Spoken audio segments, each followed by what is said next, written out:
So I'll be working here for the bus boys. Oh, check that out. Front clip over there. An old look hanging out. That'd make a nice office for somebody, huh? All kinds of buses here. All the really old stuff's on the other side of the modern stuff over there. I see one fishbowl parked over there. I'm gonna go inside and check with Phil what we got going on here. All right, this is that 4103 that I'm gonna be working on here. It's part of the Bus Boys collection. I mentioned before they probably have the biggest private collection of buses that I'm aware of. I don't know how many they have, but they own lots and lots of buses. We're gonna be working with Phil this week on this. He started tearing into this 671, and we're gonna do a rebuild on it and then 2 other 671s that we're going to rebuild while I'm here also. So it should be a busy couple of weeks. As I mentioned yesterday in the video, this is a low block, and as you see, it actually has a head gasket on it. That's a little bit different style than what you're used to seeing. This engine, this was running when it came in here? Was it running when it came in? Yes, I drove it in. Okay. We're gonna pull the bottom end on it today, so we'll find out what we need for the rebuild, and we'll see. It was last rebuilt according to this tag, which I would assume they would have removed had they rebuilt it again in 1955 is the date I believe that I'm seeing on there, 10/15 of 55. There's another rebuild underneath of it in the block, but it looks like they used a 10,020, I'm gonna say, I don't really know how to read that tag other than it's probably the main bearings, rod bearings are 20. I don't think the block is, so, but we'll see where it's marked at in the back. We'll figure that all out. So I'll introduce you to Phil here. He's gonna show us what's going on. Phil's been in the bus industry forever. He's been a driver, a mechanic, an owner, just about everything, right? Just about everything. The worst of them all was the owner part. The owner part, yeah. Hello, my name is Phil Epstein, and I'm with our new organization called Bus Boys Collection. Get a pencil and paper and write this down. busboyscollection.org. You can email us at busboysparts@gmail.com. We are in the process of assembling a parts inventory. We have about 20,000 parts for vintage vehicles, 30s, 40s, 50s, and some 60s. Mostly GM, a few MCI parts for the 5s, 6s, and 7s. Models above that are still operating in our fleet, so we're hanging on to those parts. Today we're working on a 4103 that began life as a Greyhound, was later owned by Will Smith near Kansas City, who operated it as a charter, and he drove this bus until 10 years ago when he parked it in a field behind his house. We rescued it 7 years ago, got it running on the spot, and drove it out of the woods and drove it up here to Bloomington, Minnesota, which is just south of Minneapolis. And now we're going to overhaul this engine, and then we're going to overhaul 2 other 671 engines like this. One is going in another bus and another one for a spare. We have 20 vintage buses right now. 10 of them run and drive. The others are just in the long wait to get to. So I'm glad we're together today. It's nice to have Scott here helping me, and we appreciate his availability and are looking forward to a great 2 weeks here. More later. Have a good day, everybody. All right, Phil, thank you. Let's go look at those other engines. Okay. All right, this is gonna be, this is the primary project we're gonna work on? This is our primary project. This is out of a TDM, Transit Diesel Manual Transmission, 45 passenger, Series 15. This is another 671. This is a 4-valve instead of a 2-valve. That's notable that they had a split exhaust manifold And any bus you see with 2 tailpipes typically has 4 valves. It's a little different configuration, which Scott can explain if he hasn't already. This is our second project, and this will be overhauled to go in one of our vintage buses. And then we have a third engine just over here to your left, buried in the wheels, and that one is going to be rebuilt for a spare, to keep a spare engine on hand in case we have a sudden failure. Okay, so this one's out of a TDM, but it has a TDH. There's a automatic transmission on it right now. Yes, I'm glad you spotted that, because you're going to get 500 comments if you didn't see. And then that cradle though was different when we were looking at it, right? That cradle is, oh, that engine doesn't even belong in that cradle. That's why it's not even mounted to it. Okay. It came up from Rochester like Just this. sitting on it, but yeah, it doesn't mount to it. The fan is all moved. It's just resting on a cradle that it doesn't belong on. So we'll probably have to swap it to another cradle, I'm assuming. Or we'll just set it back on this cradle just for the time being. Okay. We're going to pick a bus to put it in, and if time permits, we'll get that job done while you're here. Okay. All right, this one over here, I remember being a very rough engine. This one is seized, but it's marked okay. Yeah.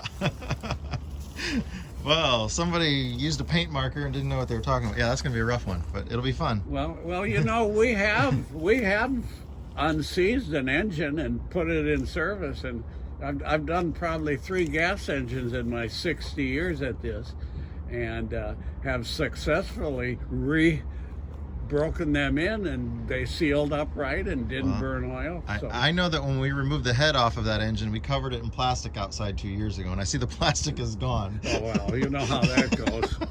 The plastic with rabbits and mice and wind. Yeah.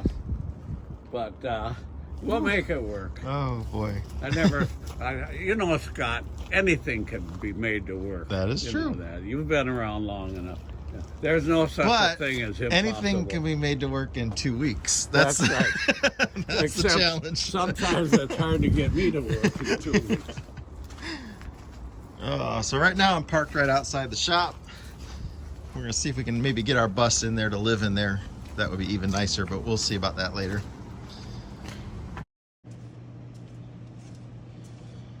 Okay, we're gonna be removing the left-hand bolts here.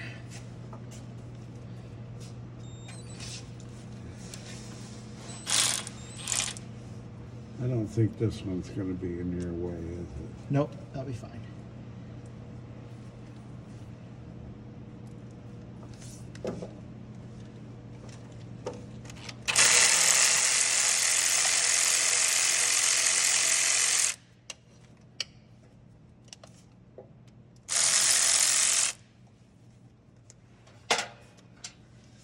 If you go that way, I can work on the other one.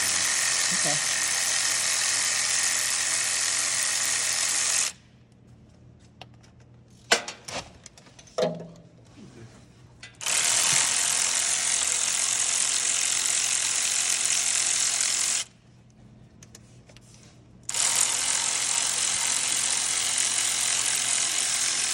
You go back around toward the other side, because I can reach that from here.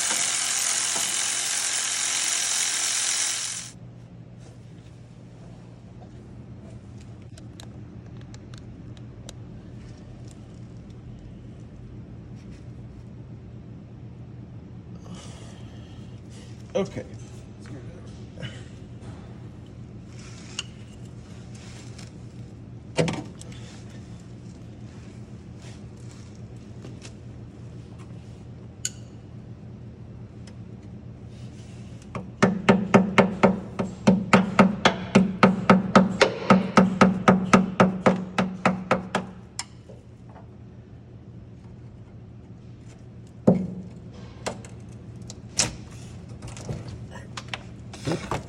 Right in my ear.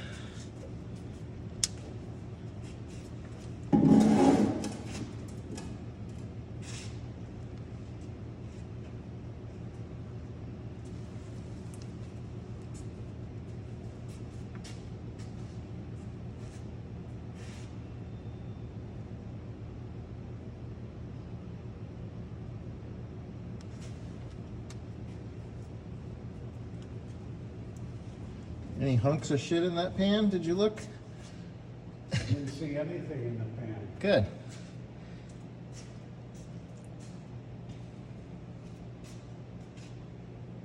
A lot of that dirt in this oil pump sump,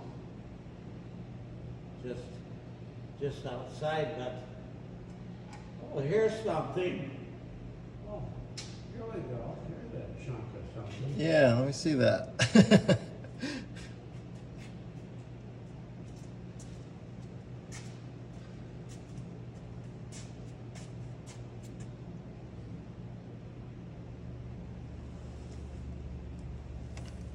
Okay.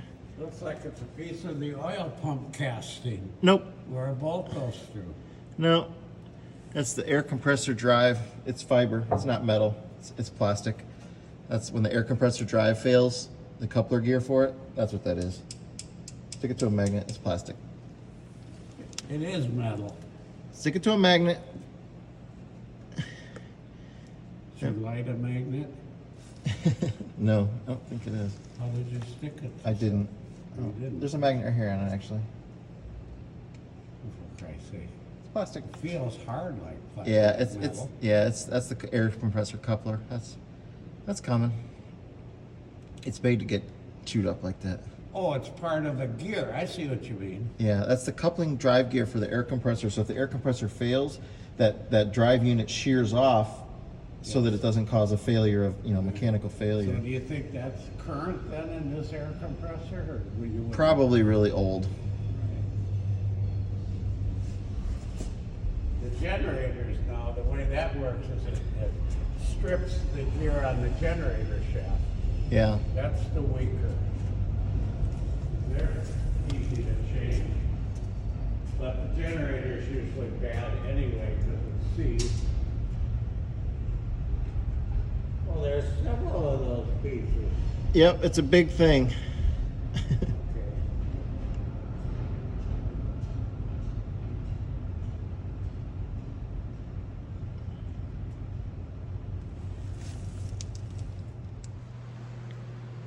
So this is the head gasket off of this 671, and because it's a low block, the head gasket is the actual crush ring there. And if you look here, the liners themselves, they're not recessed, they're completely flush with the top of the block. As the other blocks have the cutouts here for the O-rings where they're recessed in, and then the liners are set at a specific depth. This is not like that. So it's definitely totally different if you've never seen one. This is the old stuff.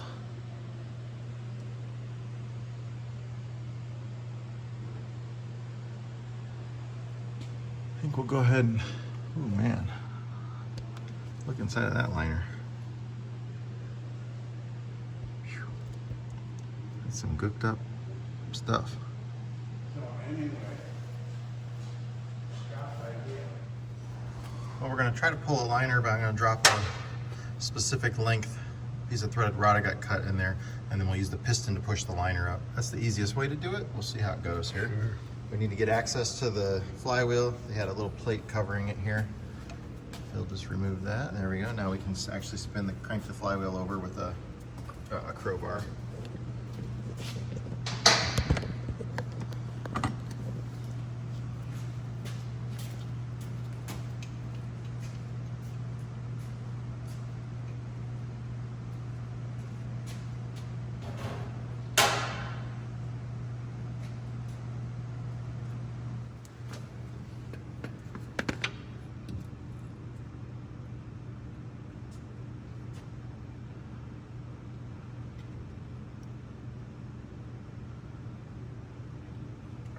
Not wanting to go? That doesn't want to go. All right. It's pretty cooked in there. Okay, we'll have to use the regular liner puller. That's the easy way. I always try that first. Okay, so we're trying it on another one. I didn't think it would work, but it's coming.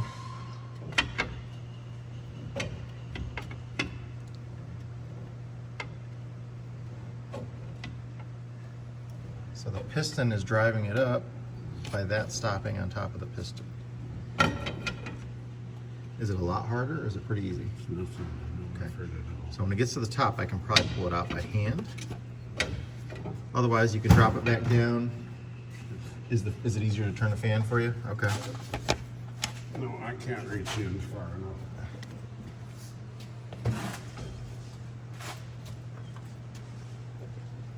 Oh, the fan goes the other way. I can do it. Oh. I said it was easy. Well, you're trying to hold the camera and do that, it's not working. I'll just keep doing it this way. That's the way I always do it. But without the head, the fan, you can turn it by the fan.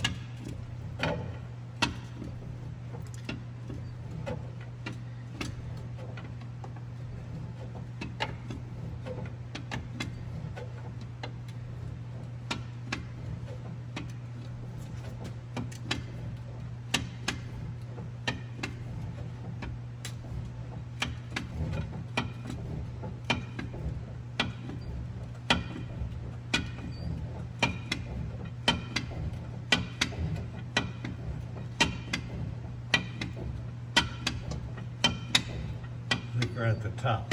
Yep, I need to go back down. Keep going. Keep going, because I gotta get my hand under it.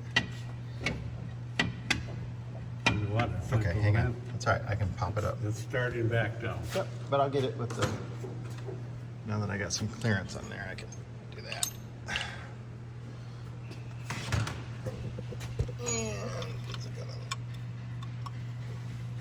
Oh. All right, you can hold the camera. Is it on? Yeah, it's on. All right. Just- Oh, I see.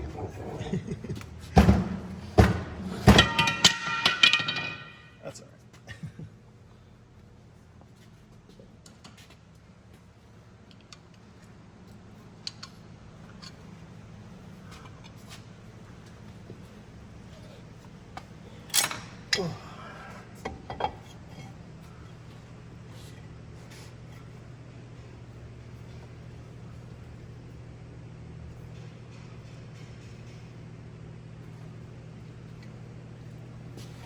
All right. So we'll keep them marked as we pull them out. We'll do everything in order here, just so that we keep them in order. So I'll go ahead and climb under there and we'll drop the bottom end. We'll get that piston pulled out of there. So I'm going to remove the rod cap, and you can't really see it very well, but these are the castle nuts where there's cotter pins through each of these. So I got to pull these cotter pins out and then I can remove them. So this is the old style.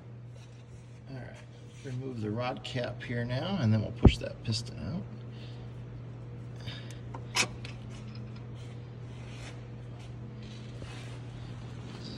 Let's see how things look. Pretty damn good. Wow.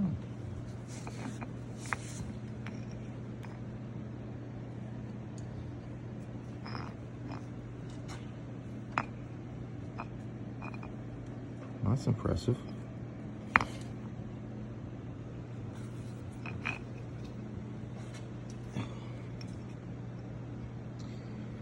Pop that out of there. It's going to take two hands, see what size it is. So here's the piston. Surprisingly, none of the rings are stuck. Everything is moving here. But what is concerning is that we just pulled it straight out and laid it down. We haven't done anything. And look at the gap, gap, gap. 3 gaps right in a row. That's going to be very low on compression. They should be offset, obviously. But yeah, none of the rings are stuck. I'm really surprised at that. But that's somebody didn't put it together right. They don't spin. Once they get put in, they stay in place. They wear their groove. They don't move. So yeah, that would have let air just right on through. The side of the piston looks pretty good. It's not been hot or anything. Maybe it has.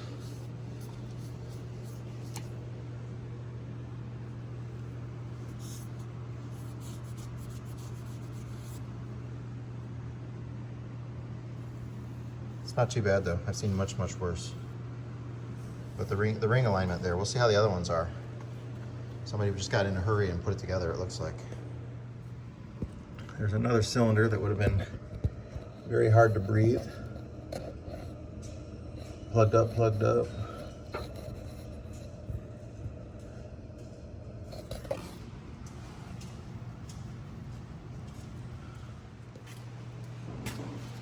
know the blower needs to be rebuilt and the spring packs in it are really bad. The problem is, look at this. Steel bolts and aluminum, haven't been off in 50 years, 60 years. It's probably going to be a real problem getting this thing apart. Powerline components, PC Industries, $700 for a reman blower if we got a good core that we can send him. If I try to rebuild that, he's going to have more in my labor by the time he buys the parts for it and everything too. $700, I can't even come close to that, especially because I'm going to have lots of fights with it. But we'll see how it goes. We got to take it off. We got to get the exact part number on it, find out the block serial number here in a second, and go from there. Ross required a handshake. I did, and my good friend Scott obliged me. Thanks, Scott. Left a clean spot on me. Just pulled this one out, same thing. The piston ring gaps are all lined up. One of them's 180 and then the other three are right in a row. So Lenny's gonna be parked inside this week. So while this isn't really heated, it is a little bit heated, and it's gonna be warmer than outside. So I'll be working on this 4103. In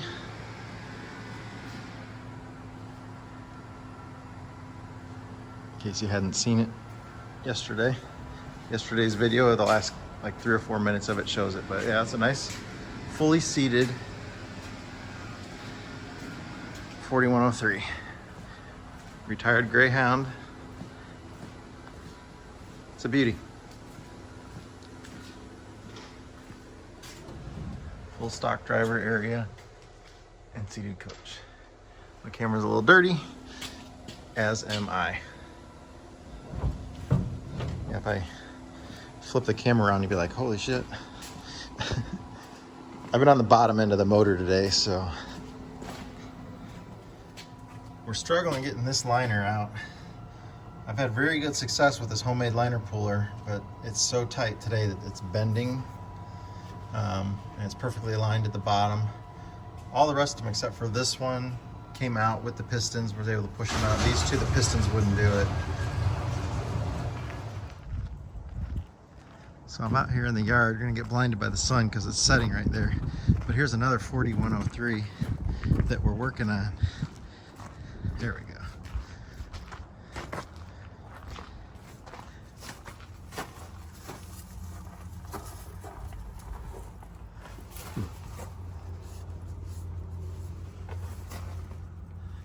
Doesn't have a damn serial number there either.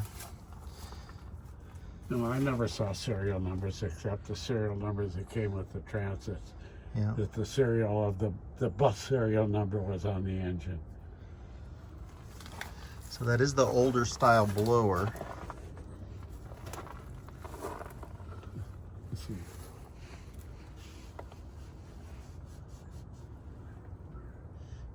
That's it. Look at the gap. We wouldn't see that if that wasn't a gasket, would we? We wouldn't see that gap. See that?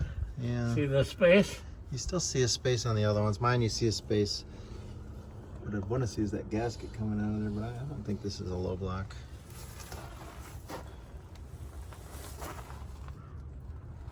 This is the same. This must be the air supply to the compressor, huh?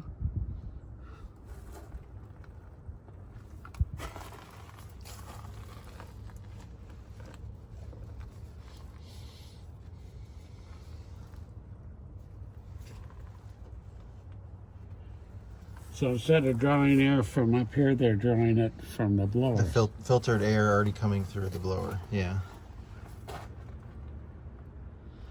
There's yellow coach on it still too. Did you ever notice that? Yellow coach on the transmission? Mine says it too. No, I didn't. Because yellow coach used to, GM bought yellow coach to get the silver sides, but this would be the next version, so I'm surprised to still see yellow coach on there. Well, maybe it's the same transmission, huh? The bell housing is different. Yeah, but the gearbox may be the same. Yeah. When they went to the floor shift. Yeah. Is fully seated too still? No. It's RV or just gutted?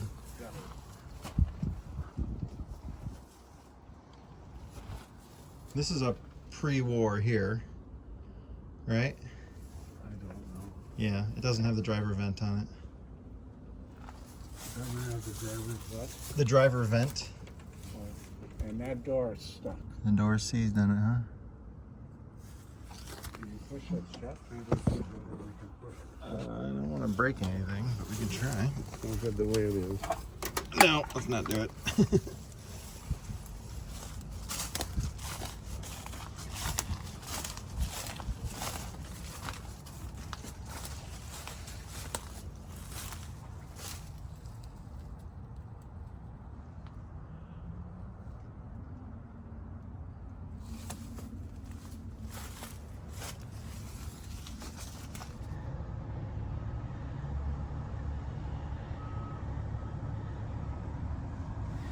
Now that's some cool styling right there.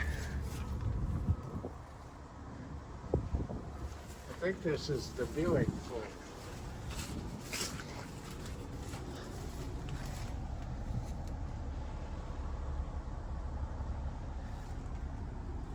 They look like toys next to the...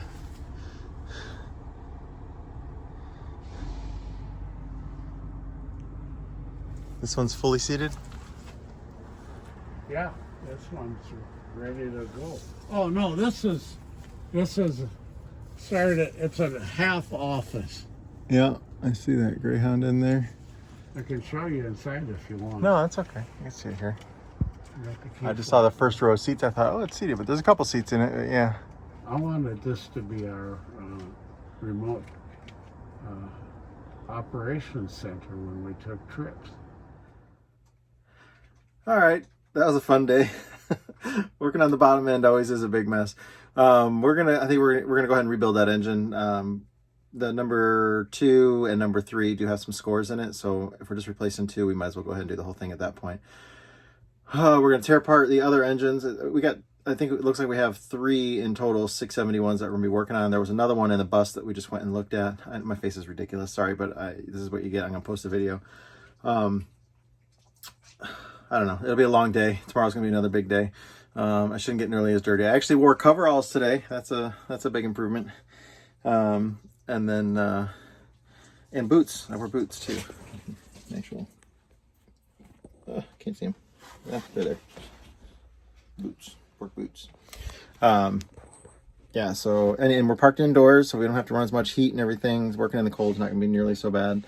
So I'm gonna go get my shower, get cleaned up, and we'll have another cool video tomorrow. Hopefully a whole bunch more stuff to be torn apart and getting into it. Next couple days are gonna be pretty crazy.